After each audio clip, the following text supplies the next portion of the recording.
দূর আকাশের পরিরাজ্যে সকল পরীদের বসবাস, আর সেখানেই রোশনি পরী পরীর প্রাসাদে পরিচারিকার কাজ করছে। সে ঘর পরিষ্কার করছে। এমন সময় রানী পরীর ছেলে আকাশ বাইরে থেকে পড়াশোনা শেষ করে প্রাসাদে প্রবেশ করে। আকাশ যেই হলরুমের মাঝখানে আসে, ওপরের ছাদের একটি বিশাল ঝাড়বাতি হঠাৎ করে ভেঙে পড়তে শুরু করে। সাবধানে! রোশনি কিছু না ভেবেই দৌড়ে গিয়ে আকাশকে নজরে ধাক্কা মারে। আকাশ একপাশে ছিটকে পড়ে, আর রোশনি নিজেই ঝাড়বাতির নিচে চাপা পড়ে গুরুতর আহত হয়। ঝাড়বাতির নিচে পড়ে টুকরো টুকরো হয়ে যায়। আরে, তুমি ঠিক আছো তো? হ্যাঁ, আমি ঠিক আছি, কিন্তু আপনার কোথাও লাগেনি তো? অবাক কাণ্ড! আঘাত লাগলো তোমার, আর তুমি আমার খোঁজ নিচ্ছ? চলো, আমি তোমাকে এক্ষুনি বৈদ্যের কাছে নিয়ে যাই। ঠিক তখনই আকাশের প্রিয় বান্ধবী অদিতি সেখানে আসে। আকাশ, তুমি কখন ফিরলে? ও মাই গড! চলো না, আজ আমরা একসাথে সিনেমা দেখতে যাই। কত বছর হয়ে গেল আমরা একসাথে বাইরে যাইনি। না অদিতি, আমি এখন তোমাকে নিয়ে যেতে পারছি না। আমাকে এক্ষুনি রোশনিকে নিয়ে বৈদ্যের কাছে যেতে হবে। রোশনি, চলো আমার সাথে। আরে, আমার কিছু হয়নি, আমি ঠিক আছি। আপনি অদিতি পরীর সাথে যান। মনে হচ্ছে তুমি আমার কথা বুঝতে পারছো না। আমি বলছি তো, চলো। আকাশ অদিতির কথায় কান না দিয়ে রোশনিকে কোলে তুলে বৈদ্যের দিকে নিয়ে যায়। চিকিৎসার পর রোশনিকে নিয়ে আকাশ বেরিয়ে আসে। এখন ঠিক আছে তো? আপনাকে অনেক অনেক ধন্যবাদ। আমি এখন একদম ঠিক আছি। এবার আপনি যেতে পারেন। আমি নিজের খেয়াল রাখতে পারবো। আরে, এভাবে কি করে চলে যাই? তুমি আমার জীবন বাঁচিয়েছো, তাই যতক্ষণ না তুমি পুরোপুরি সুস্থ হচ্ছ, আমি তোমার খেয়াল রাখবো।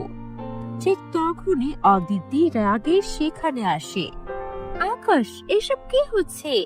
একে তো তুমি এত বছর পর ফিরলে, তার উপরে পরিচারকের জন্য আমাকে অবহেলা করছো। অদিতি, এসব তুমি কি বলছো? রোশনি আমাদের এখানে কাজ করে, তার মানে এই নয় যে তুমি তাকে এভাবে অপমান করবে।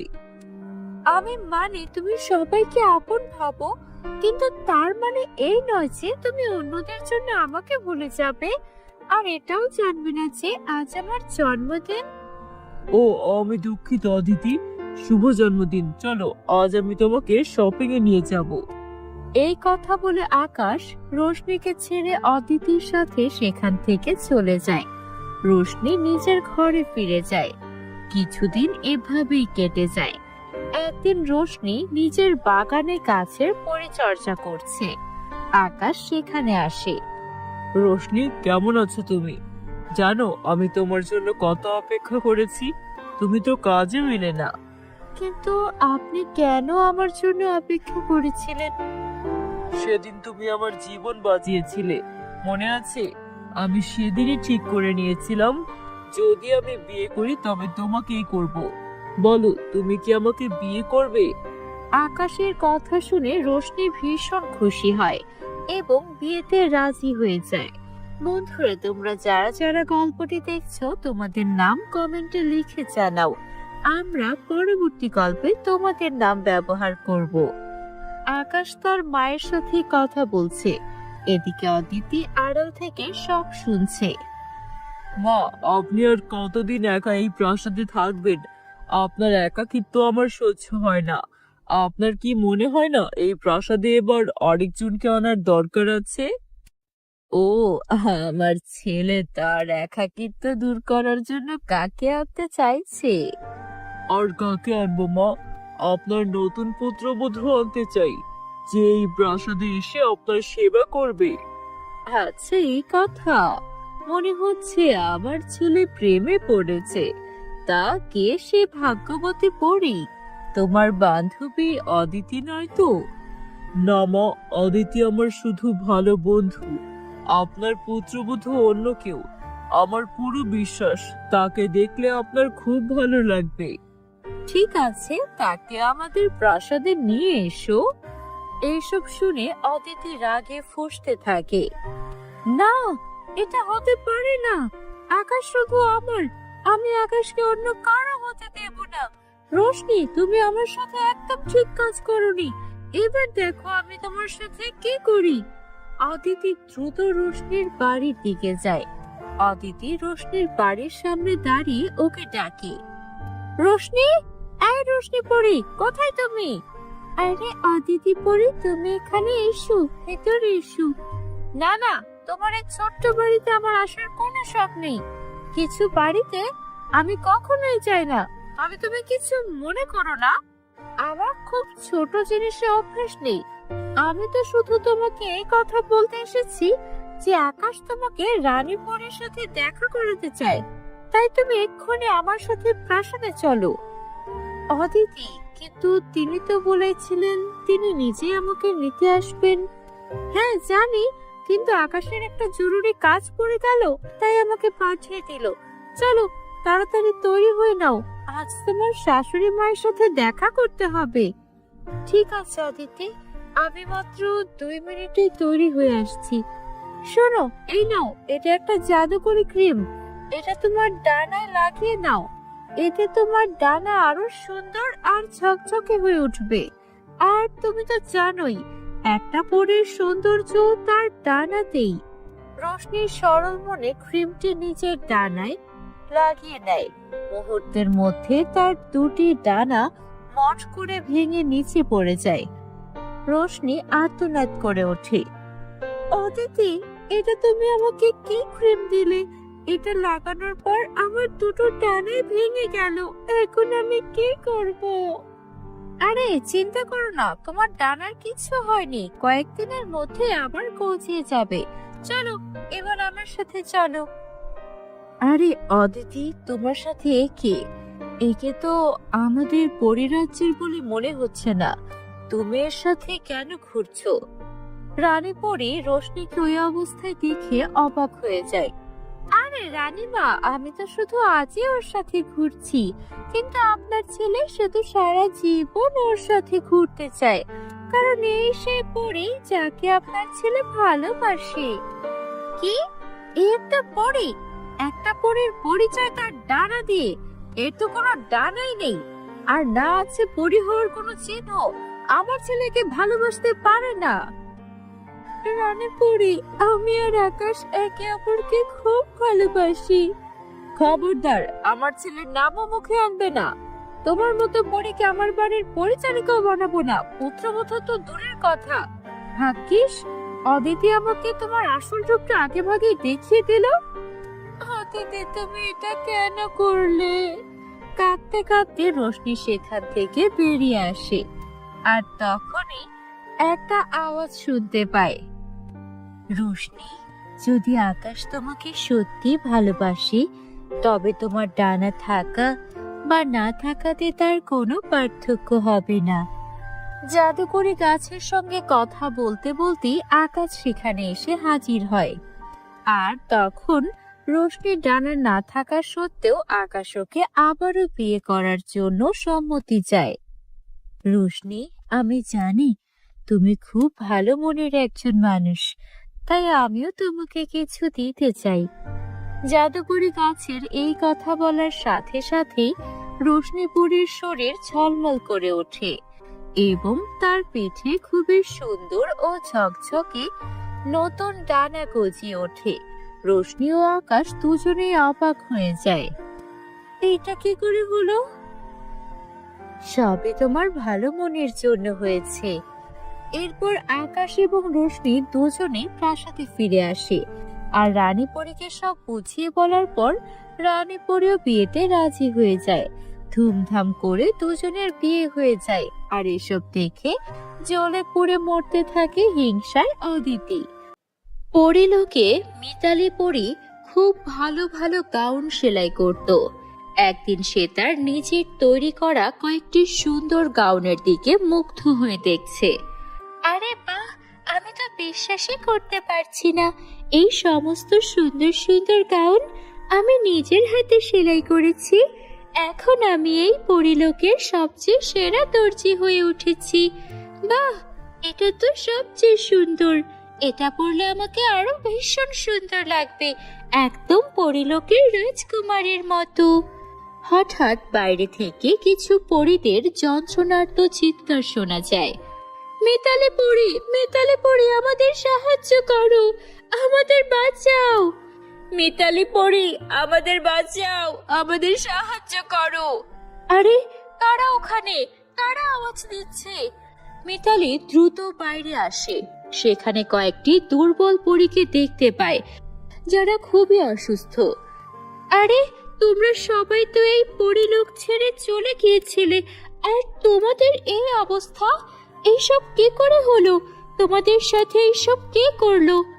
বন্ধুরা, তোমরা যারা যারা গল্পটি দেখছো, তোমাদের নাম কমেন্টে লিখে জানাও। আমরা পরবর্তী গল্পে তোমাদের নাম ব্যবহার করব। মিতালি পরী, সেটা অনেক লম্বা গল্প। কালিনী ডাইনি আমাদের ধোঁকা দিয়েছে। সে আমাদের প্রতিভার সুযোগ নিয়েছে। সে আমাদের শক্তিগুলো ভুলভাবে ব্যবহার করেছে এবং আমাদের সৌন্দর্য কেড়ে নিয়ে চিরকালের জন্য তার প্রাসাদে বন্দি করে রেখেছে। কি, এইসব কালিনী ডাইনি করেছে? হ্যাঁ মিতালি, আমাদের বাঁচাও, আমাদের বাঁচাও। আমাদের বিশ্বাস ছিল তুমি অবশ্যই আমাদের সাহায্য করতে আসবে। কথা শেষ হতেই পরীরা সেখান থেকে অদৃশ্য হয়ে যায়। মিতালির ছোট বোন ছুটতে ছুটতে আসে। মিতালি দিদি, জলদি চলো, রানী মায়ের শরীর খুব খারাপ হয়ে গেছে। মিতালি দ্রুত রানী পরীর ঘরের দিকে যায়। হে সৃষ্টিকর্তা, এইসব কি হলো? রানীমা, তুমি তো ঠিক আছো? নিজেকে সামলাও মা। আমি তোমাকে জিজ্ঞেস করতে করতে ক্লান্ত হয়ে গেছি। কেন আমাদের পরিলোকের এত খারাপ অবস্থা? কেন আমাদের কোনো পরীর শক্তি কাজ করছে না? বলো না মা, একজন পরী হয়েও কেন আমাদের দারিদ্র্যের মতো বাঁচতে হচ্ছে মা? বলো না, এইসব কি করে হলো? আজ তোমাকে বলতেই হবে যে আসল ব্যাপারটা কি, আর বাকি পরীরা কোথায়। সত্যি যদি জানতে চাস, তবে শোন, তুই যখন মর্তলোকে ঘুরতে গিয়েছিলি, তখন কালিনী ডাইনি ধোঁকা দিয়ে আমাদের পরিলোকে আক্রমণ করে। কালিনী ডাইনিকে আমাদেরই কিছু পরিবন্ধু সাহায্য করেছিল। তারপর সে আমাদের পরিলোকের সমস্ত শক্তি কেড়ে নিয়ে তার নিজের রাজ্যে চলে গেছে। আর এখন আমাদের কাছে কিছুই অবশিষ্ট নেই মেয়ে, কিছুই নেই। আমরা গরিব আর অসহায় পরী হয়ে গেছি। এত কিছু হয়ে গেল আর আমি কিছুই করতে পারলাম না। এতে তোর কোনো দোষ নেই। তুই যদি এখানে থাকতিস, তাহলে কালিনী তোকেও মেরে ফেলতো। সে খুব বিপজ্জনক, আর যতদিন তার কাছে আমাদের শক্তি থাকবে, আমরা তার সাথে লড়াই করতে পারবো না। কিন্তু একটা কথা বুঝতে পারছি না মা, সে তোমাকে একা পুরো পরিলোকে জীবিত ছেড়ে দিল কেন? যাতে সে আমাকে শক্তি ছাড়া কষ্ট পেতে পেতে মরতে দেখে। এই সবই আমারই ভুল। একবার আমি ওর ওপর করুণা করে ওকে বাঁচিয়েছিলাম রে মা, আর তাই এই অবস্থা। মা, তুমি চিন্তা করো না। যে কাজ তুমি করতে পারো না সেটা আমি করব। আমি ওই কালিনীকে ছাড়বো না। আমি পরিলোকের প্রতিশোধ নেবই নেব। এখন আবেগের সাথে নয়, বুদ্ধি দিয়ে কাজ করার সময়। হঠাৎ দাসী ঘরে প্রবেশ করে। কালিনী ডাইনি তার প্রাসাদে একজন দর্জি খুঁজছেন। তিনি জানতে পেরেছেন তুমি খুব ভালো দর্জি। তোমাকে প্রতিদিন 5টি করে সোনার মুদ্রা দেবেন। তোমাকে সেলাই করার জন্য ডেকেছেন। দেখো, তুমি যদি মানা করো, তাহলে কালিনী ডাইনি তোমার পুরো পরিবারকে চিরকালের জন্য বন্দি কারাগারে ফেলে দেবে। আমি রাজি, আমি যাব। তারপর মিতালি দাসীর সাথে কালিনীর সামনে গিয়ে দাঁড়ায়। ও মিতালি, এসো, তোমার অপেক্ষায় করছিলাম। আজ থেকে আমার প্রাসাদের সব রাজকীয় পোশাক তুমি সেলাই করবে। মনে হচ্ছে এর আগেও একজন প্রতিভাবান দর্জি ছিল, সে তো খুব ভালো করে কাপড়গুলো সেলাই করত। হ্যাঁ, প্রতিভাবান ছিল, কিন্তু আমার তোমার তৈরি করা গাউনগুলো বেশি পছন্দ হয়েছে। তখনই হঠাৎ চন্দ্রিকার সঙ্গে মিতালির ধাক্কা লাগে। আমাকে মাফ করবেন। আরে তুমি কেন ক্ষমা চাইছো? তুমি কি এই প্রাসাদের নতুন দর্জি? হ্যাঁ, আমি দর্জি নই, আমি কালিনীর মেয়ে চন্দ্রিকা। তুমি এখান থেকে চলে যাও, নয়তো আমার মা তোমাদেরও মেরে ফেলবে। যেভাবে সবাইকে মেরে ফেলেছে, তোমাদের কাউকে বাঁচতে দেবে না। তুমি যদি এখানে সেলাই করো, তোমার সঙ্গেও তাই হবে যা অন্যদের সঙ্গে হয়েছে। মানে কি? তাদের সাথে কি হয়েছিল? বেশি না, মা বলেন এই সেলাই মেশিনটি অভিশাপগ্রস্ত। যে কেউ এর উপর কাপড় সেলাই করে, তার কাজ শেষ হয়ে যাওয়ার পর সেলাই মেশিন তাকে নিজের ভেতর টেনে নেয়। কোনো সেলাই মেশিন অভিশাপগ্রস্ত কি করে হতে পারে? আরে মিতালি, তুমি এখনো কাজ শুরু করনি, তোমাকে কিন্তু পরে শাস্তি দেওয়া হবে। জি জি দাসী, আমি এখনই কাজ শুরু করতেই যাচ্ছিলাম। এই নাও, কালিনী তোমাকে এটা দিয়ে একটা গাউন তৈরি করতে বলেছেন, যেটা অসাধারণ সুন্দর হবে। তোমার কাজই তোমার ভাগ্য নির্ধারণ করবে। ছি, এটা কেমন কাপড়, কি দুর্গন্ধ আসছে। তখনই আশেপাশের সকল পরিতের থেকে শব্দ আসতে থাকে। চলে যাও মিতালি, চলে যাও, এই মেশিন তোমাকে টেনে নেবে, চলে যাও। তখনই চন্দ্রিকা ঘরে আসে। মিতালি, তোমার সঙ্গে তাই হবে, কিন্তু আমি চাই না তোমার সঙ্গে খারাপ কিছু হোক। এই নাও, তুমি এই মেশিনের তৈরি গাউনটা দিয়ে তৈরি হওয়ার আগেই আমার মায়ের জন্য সুই সুতা দিয়ে গাউন তৈরি করো। তুমি যদি এই মেশিনের আগে এটা করে দেখাতে পারো, তাহলে এই মেশিন নিজে থেকেই গায়েব হয়ে যাবে। এই মেশিন খুব দ্রুত সেলাই করে, তোমাকে সেলাই মেশিনের আগে আগে সুই সুতা দিয়ে সেলাই করে ফেলতে হবে। কিন্তু খালি সুচ আর সুতো দিয়ে সেলাই মেশিন ছাড়া আমি কিভাবে এত দ্রুত সেলাই করব? না না, আমাকে পারতেই হবে। আমি পরিলোকের রানী পরীর মেয়ে, আমাকে পারতেই হবে।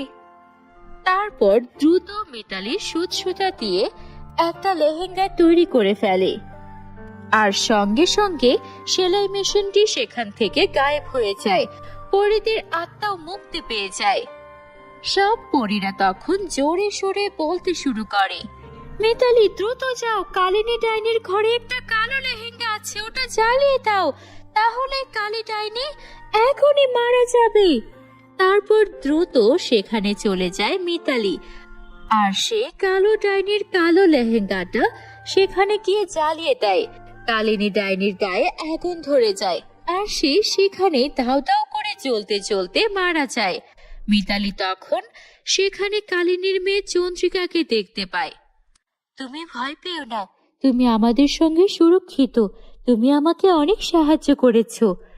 চন্দ্রিকাও ওর মায়ের মতো একজন ডাইনি হতে চায়নি, ও পরীদের সঙ্গে বসবাস করতে শুরু করে। আর মিতালি এভাবেই সকল পরী সহ রানী পরীকেও সারিয়ে তোলে। পরিরাজ্যে আবারও সুখ শান্তি ফিরে আসে। বন্ধুরা, আমাদের চ্যানেলটি এখনো সাবস্ক্রাইব না করে থাকলে জলদি জলদি সাবস্ক্রাইব করে ফেলো। Bye bye.